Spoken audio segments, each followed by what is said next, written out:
sesuatu terjadi. Ku percaya semua untuk kebaikanku. Bila nanti telah tiba waktumu, ku percaya kuasa-Mu memulihkan hidupku. Waktu Tuhan pasti yang terbaik, walau kadang tak mudah dimengerti. Lewati cobaan, ku tetap percaya waktu Tuhan pasti yang terbaik. Waktu Tuhan pasti yang terbaik, walau kadang tak mudah dimengerti. Lewati cobaan, ku tetap percaya waktu Tuhan pasti yang terbaik. Lewati cobaan, ku tetap percaya waktu Tuhan pasti yang terbaik. Lewati cobaan, ku tetap percaya waktu Tuhan pasti yang terbaik.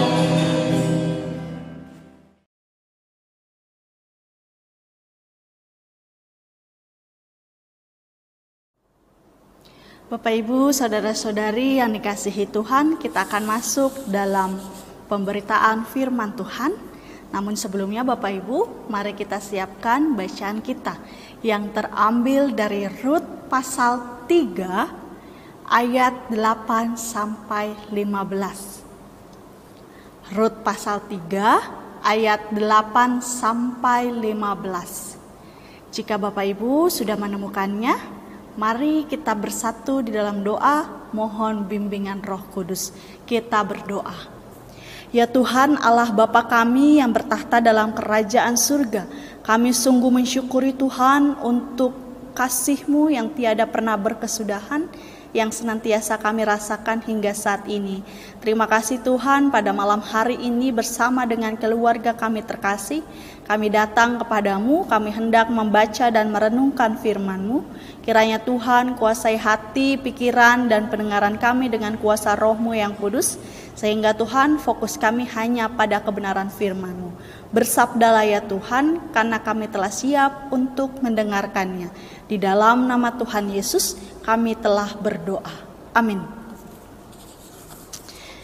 Bapak Ibu, saudara-saudari, marilah berdiri untuk mendengar firman Tuhan yang dibacakan dari Alkitab, yaitu Rut pasal 3 ayat 8 sampai 15 yang menyatakan, pada waktu tengah malam dengan terkejut terjagalah orang itu, lalu meraba-raba ke sekelilingnya, dan ternyata ada seorang perempuan berbaring di sebelah kakinya. Bertanyalah ia, siapakah engkau ini? Jawabnya, aku Rut hamba-Mu, kembangkanlah kiranya sayap-Mu, melindungi hamba-Mu ini, sebab engkau seorang kaum yang wajib menebus kami. Lalu katanya, diberkatilah kiranya engkau oleh Tuhan, ya anakku, sekarang engkau menunjukkan kasih-Mu lebih nyata lagi daripada yang pertama kali itu, karena engkau tidak mengejar-ngejar orang-orang muda, baik yang miskin maupun yang kaya. Oleh sebab itu, anakku, janganlah takut. Segala yang kau katakan itu akan kulakukan kepadamu. Sebab setiap orang dalam kota kami tahu bahwa engkau seorang perempuan baik-baik. Maka sekarang memang aku seorang kaum yang wajib menebus. Tetapi walaupun demikian masih ada lagi seorang penebus yang lebih dekat daripadaku. Tinggallah di sini malam ini dan besok pagi. Jika ia mau menebus engkau, baik, biarlah ia menebus. Tetapi jika ia tidak suka menebus engkau, maka akulah yang akan menebus engkau, demi Tuhan yang hidup. Berbaring sajalah, tidur sampai pagi." Jadi berbaringlah ia tidur di sebelah kakinya sampai pagi. Lalu bangunlah ia sebelum orang dapat mengenal, sebab kata Boas, "Janganlah diketahui orang bahwa seorang perempuan datang ke tempat pengirikan." Lagi katanya, "Berikanlah selendang yang engkau pakai itu dan tadahkanlah itu." Lalu ditadahkannya selendang itu. Kemudian ditakarnyalah 6 takar jelai ke dalam selendang itu. Sesudah itu pergilah Boas ke kota. Demikianlah pembacaan Alkitab. Berbahagialah semua orang yang mendengar firman Tuhan dan melakukannya. Terpujilah Tuhan Yesus. Haleluya. Bapak Ibu, silakan duduk. Bapak Ibu, saudara-saudari yang diberkati oleh Tuhan Yesus, Shalom. Apa kabarnya Bapak Ibu? Saya harap Bapak Ibu, saudara-saudari, dan kita semua dalam keadaan yang baik dan sehat. Bapak Ibu, saudara-saudari yang dikasihi oleh Tuhan Yesus, saya rasa kita semua pernah membaca kisah tentang Rut. Rut adalah seorang Moab yang kawin dengan Kilion, anak Naomi. Dengan perkawinan itu, maka Rut menjadi seorang perempuan Israel. Ketika suami Rut meninggal, maka status Rut kembali menjadi seorang perempuan Moab, bukan lagi seorang perempuan Israel. Rut kembali kepada statusnya yang semula. Namun demikian, Rut tidak ingin kembali berstatus Moab. Dia ingin agar statusnya sebagai seorang perempuan Israel tetap dipertahankan. Itulah sebabnya dia tetap bersama Naomi, bahkan membuat pernyataan bahwa Allah Naomi adalah Allahnya. Saat Rut kembali dengan Naomi dari Moab ke tanah Israel, Rut pun mencoba membantu mertuanya dengan cara memunguti jelai di ladang-ladang yang sedang dituai. Rut ternyata menuai jelai di ladang milik Boas yang masih ada hubungan saudara dengan Naomi. Saat itu Rut dan Naomi sudah sama-sama janda, walaupun Rut mungkin masih muda. Oleh karena itu Bapak Ibu, Naomi pun menyarankan agar Rut mencoba mencari tempat perlindungan, yakni seorang suami yang dapat melindunginya, yaitu Boas. Naomi bahkan menjelaskan kepada Rut tentang bagaimana ia harus bersikap, yaitu meminta Boas untuk melindunginya dengan cara yang elegan, bukan hanya dengan sekedar nafsu, apalagi dengan tipu daya. Anjuran Naomi ini didasarkan pada kebiasaan di Israel pada waktu itu, bahwa kalau Rut mau tetap menjadi kaum Israel, maka harus ada yang menebus dia dari statusnya sebagai kaum Moab. Menurut adat istiadat Yahudi, jika ada seorang laki-laki yang telah menikah meninggal, istri yang ditinggalkan itu harus menikah dengan saudara laki-laki dari keluarga suaminya, sehingga ia bisa memberikan keturunan baginya. Inilah yang menjadi alasan Naomi mengatakan kepada Rut bahwa yang berhak untuk menebus Rut dan membeli ladangnya adalah pihak keluarga Elimelek, yaitu ayah mertua Rut. Untuk masuk dalam peristiwa itu, Rut harus menempatkan diri di kaki Boas. Menempatkan diri pada kaki ini adalah sebuah tindakan merendahkan diri. Dan ketika orang meminta pertolongan, ini sama dengan berlutut dan mencium kaki. Tindakan Rut yang merendahkan diri dan meminta pertolongan ini mendapat respon yang positif dari Boas. Boas bersedia menolong Rut, tetapi ada permasalahan dengan seorang keluarga lain yang wajib menebus Rut. Ketika Boas mengiyakan permintaan Rut, ia pun mau tidak mau harus menghadapi masalah. Tidak mudah bagi seorang Boas yang merupakan pengusaha kaya raya pada masa itu harus mengambil istri seorang janda dari bangsa Moab. Bukankah kalau dipikir-pikir Bapak Ibu, masih ada banyak perawan-perawan di Israel saat itu yang pasti mau dengan dirinya. Mengapa pula Boas harus memilih Rut yang saat itu berstatus janda, apalagi seorang Moab, untuk menjadi istrinya? Boas bisa saja lari Bapak Ibu dari masalah tersebut dengan tidak mau ikut campur masalah Naomi dan Rut. Akan tetapi Boas memilih untuk mengambil alih masalah Naomi dan Rut dan menyelesaikan secepatnya. Boas tidak lari dari masalah, ia juga tidak menunda-nunda masalah tersebut, tetapi ia langsung menghadapi permasalahan tersebut pada saat itu juga. Dengan ini, Rut kembali ditempatkan Boas pada posisi kaum Israel. Lebih dari itu, Rut dan Boas memiliki keturunan yang dinamai Obed.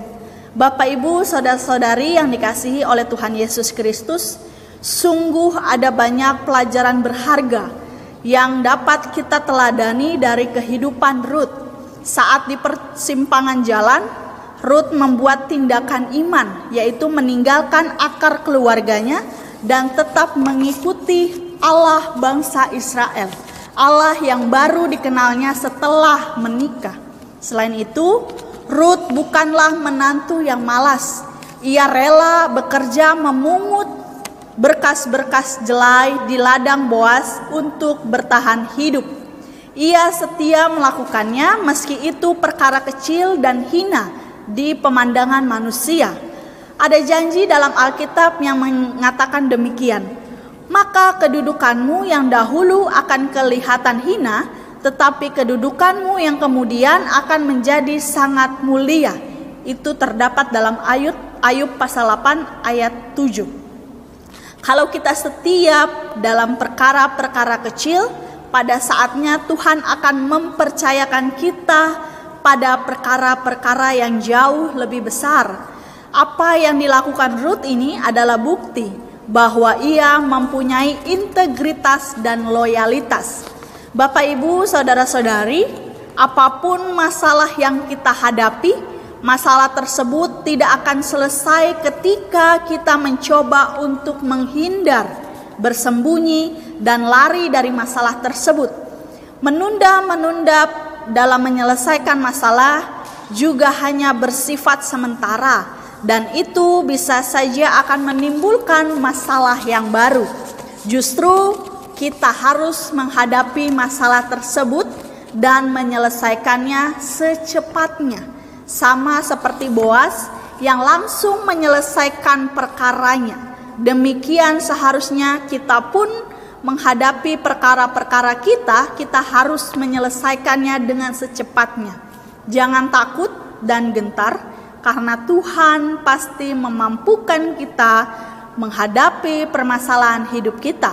Bahkan Tuhan pasti akan memberikan jalan keluar yang terbaik ketika kita mau menghadapi masalah tersebut.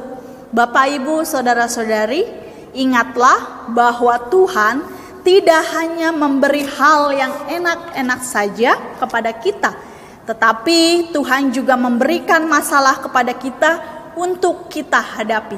Jangan sampai kita mau menerima hal-hal yang enaknya saja, tetapi tidak mau menerima masalah. Hadapilah masalah sama seperti kita menghadapi berkat Tuhan, karena Tuhan pasti memampukan kita melewatinya. Tuhan memberkati kita. Amin.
Sa